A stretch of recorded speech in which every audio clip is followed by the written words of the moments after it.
everyone, today I am here to talk to you about this book right here, Love Letters to the Dead by Ava Dellaira. This is my first time rereading this book since a little over a year ago when I read it the first time and it became one of my favorite standalones ever.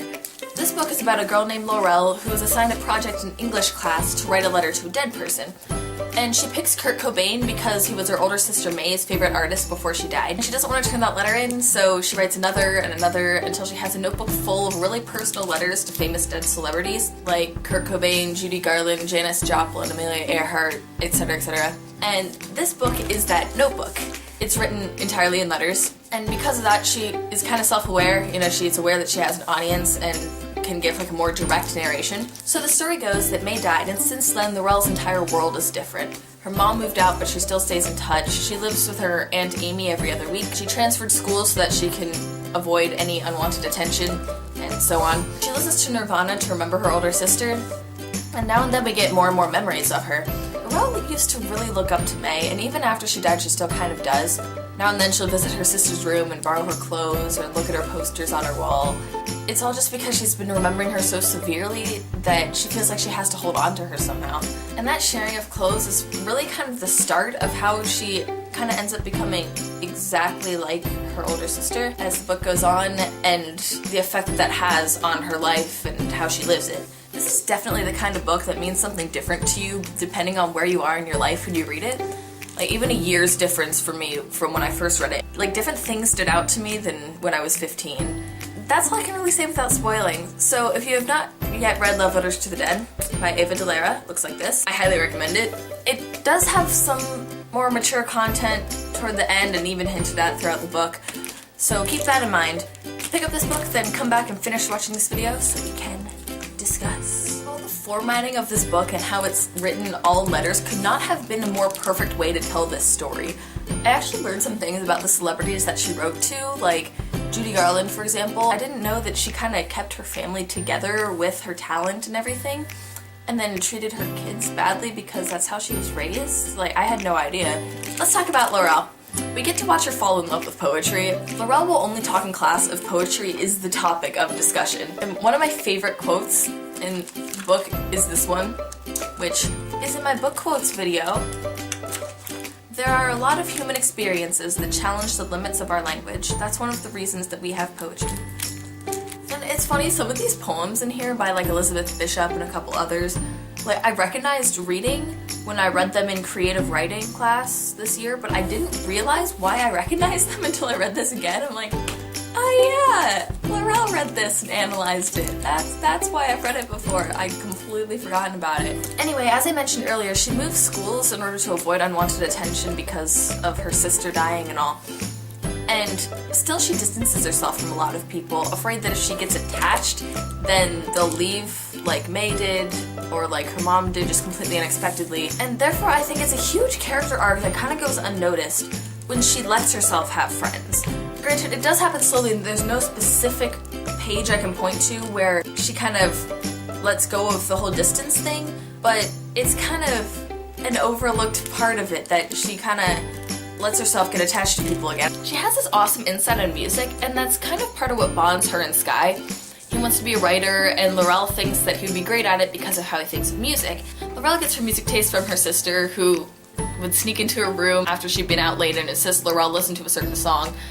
And honestly, what a relationship. Sky knew May, and so he's the one just as worried as I was that she was too much like her sister. The thing is, Sky knew May as someone much more broken than Laurel ever knew. May, as an older sister, did everything she could to stay a good role model for her younger sister. Laurel has always really looked up to her sister. She does a lot of things with her that she'd otherwise be uncomfortable with. May does halfway suicidal things her whole life. Everything from like getting drunk to the dead game. Yet Laurel doesn't think that she killed herself. And we know May is dead from the beginning, and we don't really find out exactly how until the end. Still, Laurel being so much like May, there was a specific point where that became scary, and that was the dead game. We read about the dead game and how Laurel hasn't ever really enjoyed it, but she does it anyway so that she can feel accepted by May and her friends. So when she gets in this argument with a few girls from her school, and why don't we play a game instead? It's called the dead game. Whoever lasts the longest when a car comes wins. I pushed past her and walked out into the street. I laid down and closed my eyes. I heard a car coming from a ways away. I heard it getting closer. Though it was not that close yet, I could last much longer. That was the moment where I thought, wow, she's like her sister. And if nothing changes... Let's discuss Natalie and Hannah. They were great friends, and then one fateful day they got drunk and started making out, and suddenly... OTP. You know, the first time I read this, I had no idea how involved I would get with, like, LGBT issues and all that, or how many issues there were in the world, to be honest. At the time, I was just like, yes, you two are adorable together, and Hannah needs to dump her boyfriend or boyfriends, and just, Speaking of which, Hannah is a freshman in high school, and there's one point where she's dating a college guy. I mean, to each his own, but that's quite an age gap, isn't it? There is a point where Hannah has two boyfriends and a girlfriend all at once, and something I didn't catch the first time is... I understood then, at least a little bit, why Hannah always has a boyfriend, or sometimes more than one. I think she needs people to love her and give her attention. Here's the thing, I have nothing against polyamorous relationships. I mean, the one in American Horror Story is one of the cutest things ever. But with Hannah specifically, it kind of got frustrating that she kept dating more and more people and Natalie got more and more hurt by it. And it was also so sad when Laurel put it like that in her letter. And I also think that's part of why it's such a big deal by the end when Natalie and Hannah realize they're mostly in love with each other. And Hannah says she'll give up polyamory if that will make Natalie happy. Toward the end of the book, things all start to stack up. First of all, Tristan gives Laurel this advice that was pretty cool. You might want someone else to save you, or you might want to save someone so badly. But no one else can save you, not really. Not from yourself. You fall asleep in the foothills and the wolf comes down from the mountains. And you hope someone will wake you up, or chase it off, or shoot it dead. But when you realize that the wolf is inside you, that's when you know. You can't run from it. And no one who loves you can kill the wolf because it's part of you. They see your face on it and they won't fire the shot. Laurel, you couldn't have saved your sister. But love, you've got to save yourself. Do that for me, okay? Because you're worth it. Maybe Tristan is too deep to be a realistic stoned teenager, but I still appreciate the speech. So Laurel goes to a party and gets drunk and casually takes a pill someone gives her. Smart move. She opens the door on Natalie and Hannah making out, only this time a lot of people see, and it's all downhill from there. We find out that Laurel is a many-time victim of sexual abuse, and she's afraid that telling May is what killed her. And on that note, if you're abused in any way, embarrassing as it may be, you have to tell someone or it might never stop. Even if just a person is likely to go off and do it to someone else. I'll put hotlines all over the place, and they're also in the back of the book. But if you relate to Laurel on this level, or Hannah on hers, or anything like that, you can't just let it slide. Also, don't feel guilty for it. It's never the victim's fault, that's why they're called the victim. This has been a PSA. So anyway, eventually we see May die, and wow is it unexpected. I could literally visualize how it happened, and as a younger sister myself, I cannot even imagine what that must have been like to actually watch her sister fall and be the last one to talk to her. I can't even imagine. Laurel eventually confesses her past and why she feels guilty about the death of her sister to Hannah, who then admits to being physically abused by her brother. Laurel convinces her to tell Natalie, and luckily her parents let Hannah stay with them until Hannah's brother moves out. Again, OTP. Their acceptance of themselves is more of a pinpointed thing when they're okay with a little PDA just to prove that they don't care who knows that they love each other, and then Laurel's poor mother calls after the whole escaping ordeal is over and the emotional level of everything has died down, and she expects Laurel to still tell her everything. Another missed window for Mom.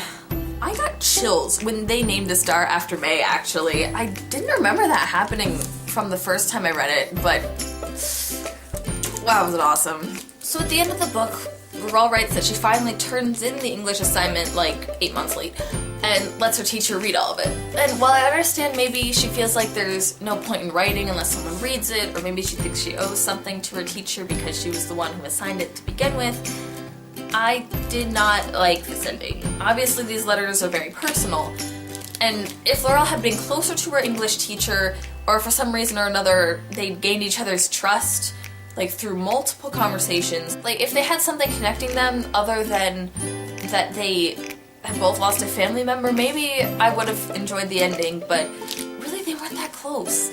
And I think that's my one complaint, if I have one. Predictably, but still beautifully, Laurel's last letters to May, and it's a very sweet way to end the novel.